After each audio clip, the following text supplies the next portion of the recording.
Buying റേഞ്ചിൽ ലഭിക്കുന്ന രണ്ട് ക്വാളിറ്റി സ്റ്റോക്കുകളെയാണ് നമ്മൾ ഇന്നത്തെ വീഡിയോ വഴി പരിചയപ്പെടുന്നത്. ഒന്നാമത്തേത് Varun beverage limited.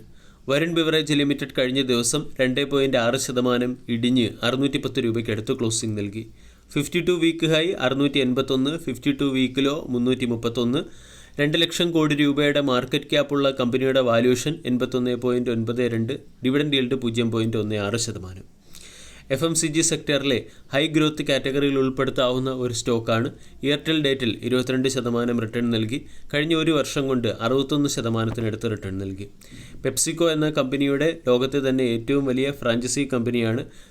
Carbonated soft ഡ്രിങ്ക്സും നോൺ കാർബണേറ്റഡ് സോഫ്റ്റ് ഡ്രിങ്ക്സും കമ്പനി മാർക്കറ്റിലെത്തിക്കുന്നു. കൂടാതെ വരുൺ ബിവറേജ് അതിൻ്റെ തന്നെ ചില പ്രൊഡക്റ്റുകളും മാർക്കറ്റിലെത്തിക്കുന്നുണ്ട്. ROE 35.2, ROCE 28.8. കമ്പനിയുടെ വാല്യൂഷൻ 81.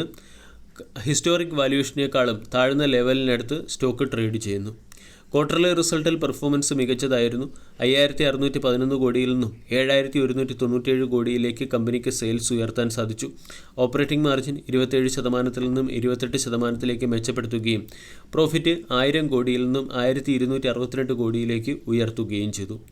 3 വർഷത്തെ sales growth 35%, profit growth 77%, ROE 30%-നടുത്ത്. പ്രൊമോട്ടേഴ്സിന് 62.6% സ്റ്റേക്ക് ഹോൾഡിംഗ്. FISൻ്റെ സ്റ്റേക്ക് ഹോൾഡിംഗ് 25.3. കഴിഞ്ഞ 3 ക്വാർട്ടറുകളായി FIS അവരുടെ സ്റ്റേക്ക് ഹോൾഡിംഗ് കുറച്ചുകൊണ്ടുവരുന്നു. DISൻ്റെ സ്റ്റേക്ക് ഹോൾഡിംഗ് 3 ക്വാർട്ടറുകളായി ഉയരുന്നുണ്ട്. 3.5-ൽ നിന്നും 4.5-ലേക്ക് എത്തി. പബ്ലിക് സ്റ്റേക്ക് ഹോൾഡിംഗ് 7.4%. VBL അല്ലെങ്കിൽ വരുൺ ബിവറേജ് ലിമിറ്റഡ് എന്ന സ്റ്റോക്കിനെ സംബന്ധിച്ചിടത്തോളം 600 വളരെ പ്രധാനപ്പെട്ടൊരു സപ്പോർട്ടാണ്. 600 എന്ന സപ്പോർട്ട് നഷ്ടമായാൽ 580, 550 തുടങ്ങിയ ലെവലുകളാണ് സപ്പോർട്ട്. സ്റ്റാഗേർഡ് മാനറിൽ അക്കുമുലേറ്റ് ചെയ്യാൻ ആഗ്രഹിക്കുന്നവർക്ക് 600 എന്ന റേഞ്ചിൽ ഫസ്റ്റ് ഇൻസ്റ്റാൾമെൻറ്റ് നടത്താവുന്നതാണ്, അല്ലെങ്കിൽ ഫസ്റ്റ് ഇൻസ്റ്റാൾമെൻറ്റ് ഡിപ്ലോയ് ചെയ്യാവുന്നതാണ്. രണ്ടാമത്തേത് Bajaj housing finance limited. Recently ഉയർന്ന ഹൈപ്പോടുകൂടി മാർക്കറ്റിൽ ലിസ്റ്റഡ് ആയ ഒരു സ്റ്റോക്കാണ് Bajaj housing finance limited. Stock കഴിഞ്ഞ ട്രേഡിംഗ് സെഷനിൽ 157 രൂപയ്ക്ക് അടുത്ത് ക്ലോസിംഗ് നൽകി. 1.31 ലക്ഷം കോടി രൂപയുടെ മാർക്കറ്റ് ക്യാപ്പുള്ള കമ്പനിയുടെ വാല്യൂഷൻ 62.61. 52 week high 188. 52 വീക്ക് ഹൈയിൽ നിന്നും 20%-ലേറെ ഡിസ്കൗണ്ടിൽ സ്റ്റോക്ക് ലഭിക്കുന്നു. ബജാജ് ഹൗസിംഗ് ഫിനാൻസ് മറ്റുള്ള ഹൗസിംഗ് ഫിനാൻസ് സെക്ടറിലെ കമ്പനികളുമായി താരതമ്യപ്പെടുത്തുമ്പോൾ ഉയർന്ന വാല്യൂഷനിൽ ട്രേഡ് ചെയ്യുന്ന സ്റ്റോക്കാണ്. കൂടാതെ 1 ലക്ഷം കോടി രൂപയ്ക്ക് മുകളിൽ മാർക്കറ്റ് ക്യാപ്പുള്ള ഒരു കമ്പനി കൂടിയാണ്. ROE 15.2, ROCE 9.42%. 52 week high 188. കമ്പനിയുടെ 3 വർഷത്തെ sales growth 34%, profit growth 56%, ROE 14%-നടുത്ത്. ഈ കമ്പനിയുടെ ഫിനാൻഷ്യൽ പെർഫോമൻസ് നോക്കിയാൽ മികച്ചതാണ്. സെയിൽസ് 1,763 കോടിയിൽ നിന്നും 2,209 കോടിയിലേക്ക് കമ്പനിക്ക് ഉയർത്താൻ സാധിച്ചിട്ടുണ്ട്. പ്രോഫിറ്റ് 462 കോടിയിൽ നിന്നും 483 കോടിയിലേക്ക് ഇയർ ഓൺ ഇയറിൽ കമ്പനി മെച്ചപ്പെടുത്തുകയും ചെയ്തു. പ്രൊമോട്ടേഴ്സിന് 88% സ്റ്റേക്ക് ഹോൾഡിംഗ് ഉണ്ട്. പ്രൊമോട്ടേഴ്സ് ഭാവിയിൽ സ്റ്റേക്ക് സെല്ലിംഗ് നടത്താനുള്ള സാധ്യത കൂടുതലാണ്.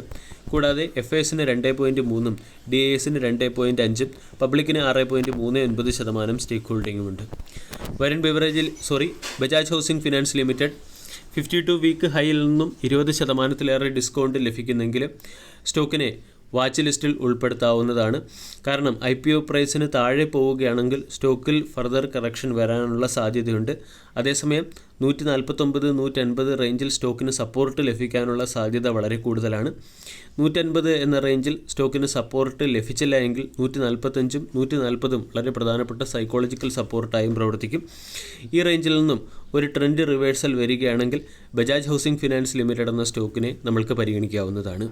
വീഡിയോ എല്ലാവർക്കും ഇഷ്ടമായി എന്ന് വിശ്വസിക്കുന്നു. Thank you.